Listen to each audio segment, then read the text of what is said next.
They honestly believed that reducing my family's 80-year legacy to a pile of smoldering ash and twisted metal would break me. That the sight of my grandfather's life work consumed by orange flames would send me packing. But they didn't account for the fact that fire doesn't just destroy, it forges. And when I walked into that emergency HOA meeting 6 months later, clutching a battered leather satchel containing exactly $847,000 worth of forensic accounting evidence, I wasn't just a victim anymore. I was the executioner. Picture this. It's 2:30 in the morning. The air is freezing, but the heat is unbearable. Flames are licking 30 feet into the obsidian sky, devouring the maintenance shed that held 3 generations of tools, memories, and the very soul of Whispering Pines Lodge. The acrid taste of melting propane tanks and burning cedar coating my tongue while my wife, Elena, sobbed into my shoulder, watching our livelihood disintegrate. Standing there at dawn, sipping a latte while the embers were still glowing, was Veronica Sterling, the HOA president of Summit Heights, wearing a cashmere sweater and a smile that didn't quite reach her dead, shark-like eyes, looking at the destruction of my property like it was a landscaping improvement she'd personally authorized. Fast forward 6 months to a packed community center, news cameras buzzing like angry hornets. Me walking down the center aisle, while Veronica's face went the color of curdled milk as I began to read the bank records aloud, watching her million-dollar composure crack like cheap drywall because she made the classic villain mistake, getting so drunk on power and so comfortable in her corruption that she forgot that a man with nothing left to lose is the most dangerous creature on earth. My name is Caleb Vance, and just 3 months prior to the inferno, my biggest stress was deciding whether to repaint the dock or fix the roof on Cabin 4. Living a simple life on 40 acres of prime lakefront property in the mountains of North Carolina, a place my grandfather carved out of the wilderness in 1943 with nothing but a handsaw and stubborn grit. Whispering Pines Lodge isn't fancy. It's 12 rustic cabins weathered to a silver-gray perfection, a place where families come to unplug, where my teenage sons Ethan and Noah teach city kids how to fish, and where Elena runs the front desk with a warmth that makes strangers feel like long-lost cousins. But then came the development of Summit Heights, a sprawling cancer of glass and steel McMansions that swallowed the forest around us, bringing with it an HOA that somehow, through a loophole, an American property law that should be illegal, absorbed our commercial resort into their residential jurisdiction. Suddenly, we were paying commercial dues of $2,800 a month to an organization that viewed our rustic charm as an eyesore, led by Veronica Sterling, a 58-year-old corporate attorney from Scottsdale who drove a pristine white luxury SUV and treated the mountains like a backdrop for her ego, and her husband Arthur Sterling, a retired banking executive with the personality of a wet receipt. The first shot in this war wasn't a fire. It was paper, a certified letter arriving in the spring of 2023 with the Summit Heights letterhead, declaring aesthetic compliance violations and demanding we stain all 12 cabins a specific shade of HOA beige, replace our historic signage, and upgrade our landscaping to match the neighborhood narrative. A laundry list of demands totaling $35,000 with a 60-day deadline that felt less like a request and more like a ransom note. I drove up to Veronica's fortress, a glass monstrosity with a lawn so manicured it looked like a golf course. And when she opened the door, a wave of expensive floral perfume hit me, and I tried to be reasonable, tried to explain that we were a small family business. But she cut me off with a voice that could freeze boiling water, telling me that compliance is non-negotiable, and that my property was dragging down their values. I walked back to my truck hearing the gravel crunch under my boots, realizing right then that this wasn't about paint colors or signage. It was about dominance, about a wealthy transplant wanting to erase the locals to curate her perfect view. So I scraped together cash, staining 4 cabins, hoping a good faith effort would buy mercy. But when I asked the management company for an extension, their secretary, a sweet girl named Chloe, sounded terrified as she told me the board would review it. 3 days later, the rejection arrived like a slap in the face, accompanied by new violations claiming our dock, which had stood since the Beatles were together, was 3 feet too long, our parking lot lacked drainage, and our campfire pit violated open flame ordinances, creating a daily fine structure that was bleeding us for $1,100 every 24 hours. a financial hemorrhage designed to kill us. Elena found me at the kitchen table at midnight, staring at the calculator, realizing we were losing $40,000 a month, essentially bankrupt in 90 days. And that's when I remembered my grandfather's voice saying, "When a thief tries to take your land, check the deed." So I spent a week in the dusty basement of the county courthouse, digging through records with a clerk named Ms. Agatha, until I found the golden ticket. Our resort predated every single zoning ordinance by 30 years, giving us legal non-conforming status, meaning every single fine they had levied was legally void. I sent a certified letter to their attorney, citing the statutes, feeling a brief moment of triumph, a fleeting sense that the law still mattered, until the phone rang and Veronica's voice, dripping with faux concern, informed me that while my historical research was quaint, the board had passed an emergency safety rule requiring all commercial properties within the HOA to carry $2 million in liability insurance, a policy jump that would cost us an extra $18,000 a year we didn't have. Public safety transcends sentimental attachments to outdated business models, she said, and that phrase, sentimental attachment, lit a fuse in my gut because she was talking about my family's blood and sweat like it was a bad decorating choice. I didn't fold. Instead, I rallied the guests, creating a Save Whispering Pines Facebook group that exploded with support, and found a loophole insurance policy for a fraction of the cost. Walking into the September board meeting to slam the certificate on the table, watching Veronica's mask slip for just a second, revealing the predator beneath. But I knew this was just the opening skirmish. Labor Day weekend, usually a time of joy and barbecue smoke, turned into a nightmare when a man with a clipboard, who clearly didn't know a joist from a jam, prowled our property marking 47 new violations, including a loose handrail and a dangerous rope swing that had been there for 40 years, interrupting guests, harassing families, and when I confronted him, he just shrugged and said he was just doing his job.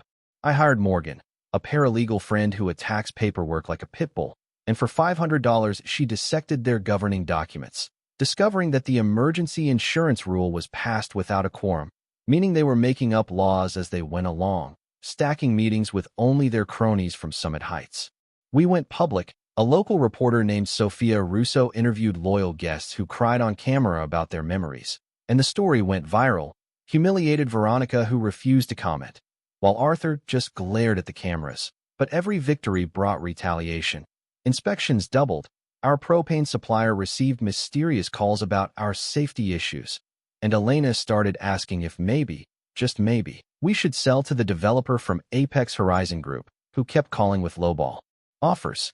No, I told her, looking at the black and white photo of my grandfather shaking hands with his first guest. If they want us gone, they'll have to drag me out.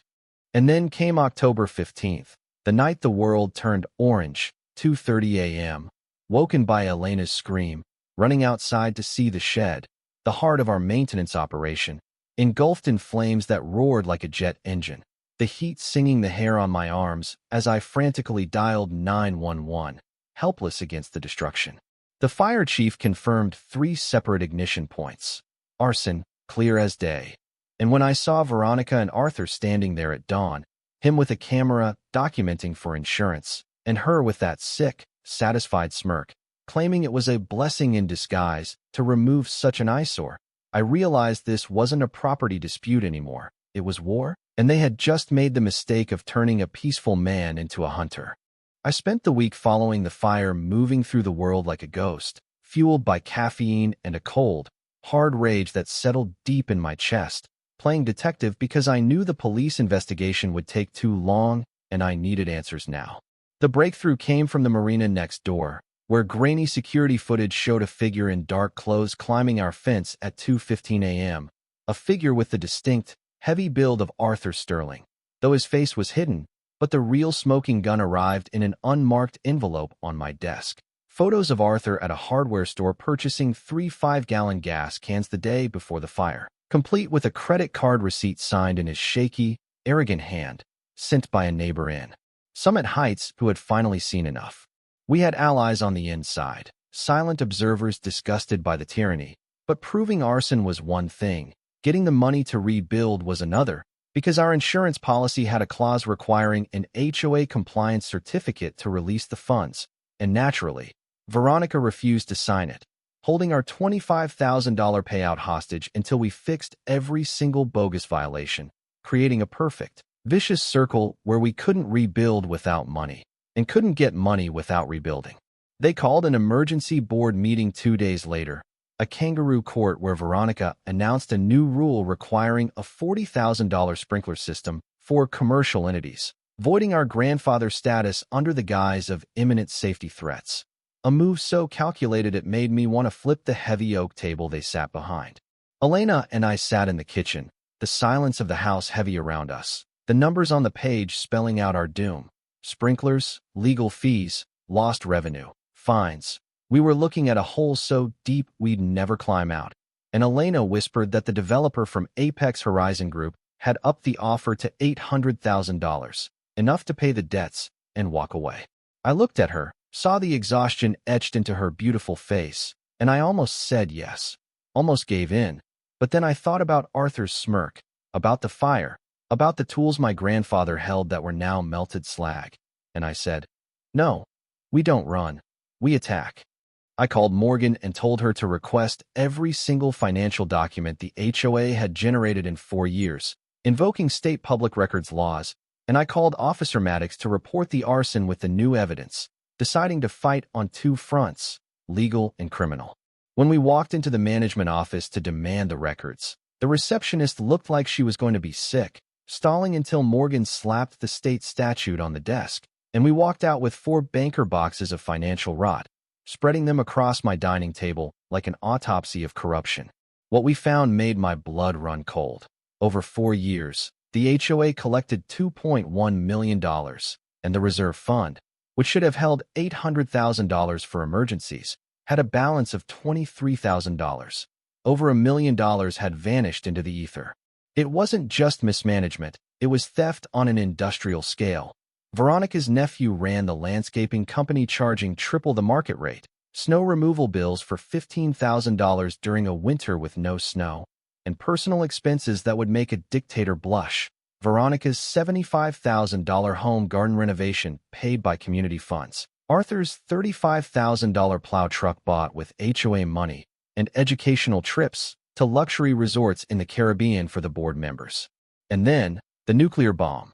A clause in the management contract allowing the HOA to force the sale of properties with ongoing financial burdens to recover costs, with a shell company called Highland Holdings positioned to buy the seized assets. Highland Holdings, owned by Arthur Sterling, was waiting to buy Whispering Pines Lodge for pennies on the dollar once they bled us dry. This was a racketeering scheme, plain and simple, a conspiracy to drive out the locals, the mechanic, the antique store owner, and me, to bulldoze our history for condos. And knowing this, knowing the sheer scale of their greed, gave me a grim satisfaction because they had documented every single crime. We formed a war council in my living room.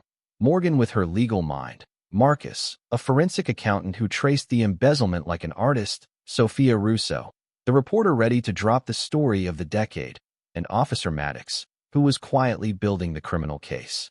The strategy was simple but dangerous.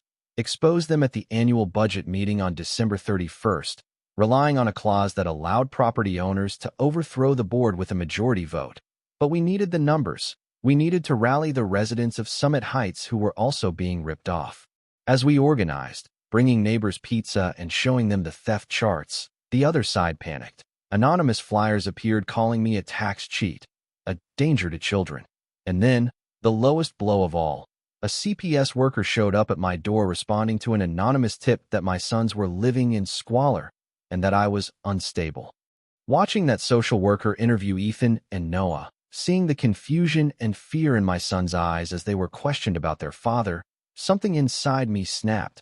A primal switch flipped from defense to total war. Because you can burn my shed, you can find my property, but you come after my kids, and I will burn your world to the ground. The smear campaign backfired. The community rallied around us, furious at the tactic, and Sophia's 3-part expose in the newspaper hit the town like a meteor.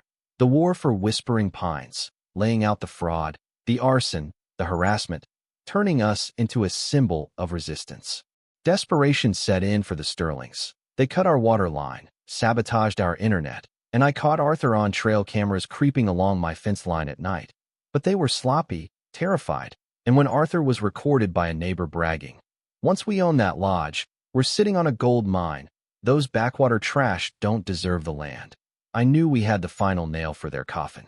December 15th, the day of the meeting, approached like a storm front, and despite death threats on my voicemail and motorcycles circling my house at 3 a.m., I felt a strange calm, because I wasn't just fighting for a resort anymore. I was fighting for justice, and I was armed with the one thing they couldn't bribe or intimidate: the truth.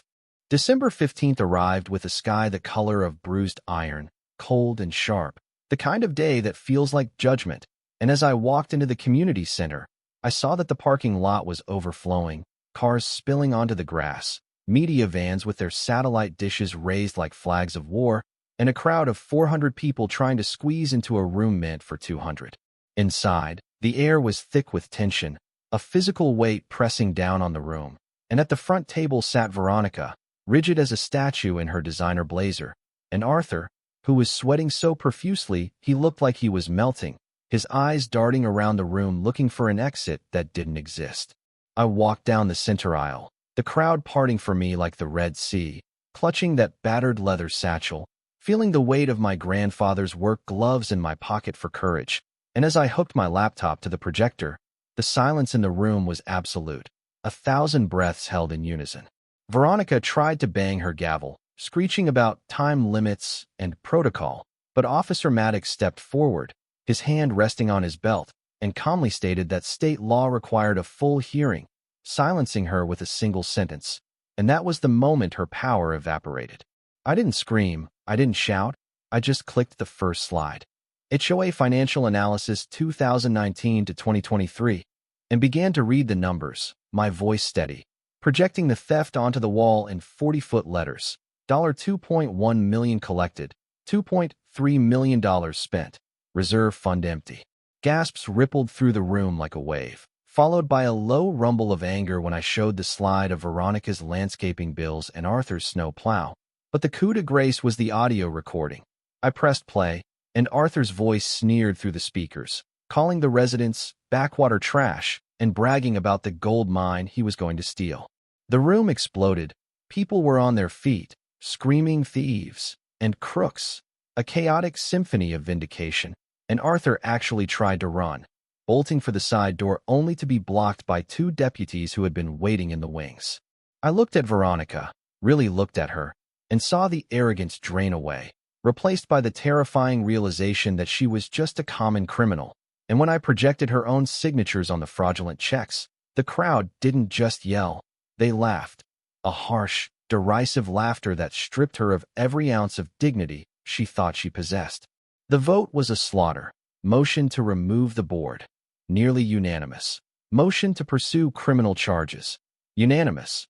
And then came the sound of handcuffs clicking, a metallic finality that cut through the noise as Officer Maddox read them their rights, leading them out past the flashing cameras. Veronica hiding her face, Arthur weeping, while the room erupted in applause that felt like rain after a drought. In the aftermath, justice moved with terrifying speed. Veronica took a plea deal for 3 years in state prison to avoid federal racketeering charges. Arthur turned on everyone to get 18 months, and the management company crumbled under a multi-state federal investigation, unraveling a corruption ring that spanned the Southeast. We recovered $1.2 million in restitution, checks going out to every family they had robbed, and with our share, Whispering Pines Lodge didn't just survive, it thrived. We paid off every debt, rebuilt the shed with stronger timber, and established a community fund to help others fight bullies. Sitting on the end of the dock months later, watching the sun dip below the mountains, casting that golden hour light on the water, I felt a peace I hadn't known in years. Listening to Elena laugh in the office and my boys casting lines into the water, knowing that we had stared into the face of greed and didn't blink. But as I watched the ripples fade on the lake, I couldn't help but wonder about the cost of it all, about how easy it was for people with a little bit of power to destroy lives, and how close we came to losing everything just because we wanted to be left alone. It makes you ask the hard question. In a world where the law can be weaponized by the rich and the corrupt, is justice something the system gives you? Or is it something you have to take for yourself, violently and without apology, when the system fails? Tell me what you think in the comments. Did they get what they deserved? Or was the prison time too light for trying to ruin a family's life? Don't forget to subscribe, because the war might be over, but the watch never ends.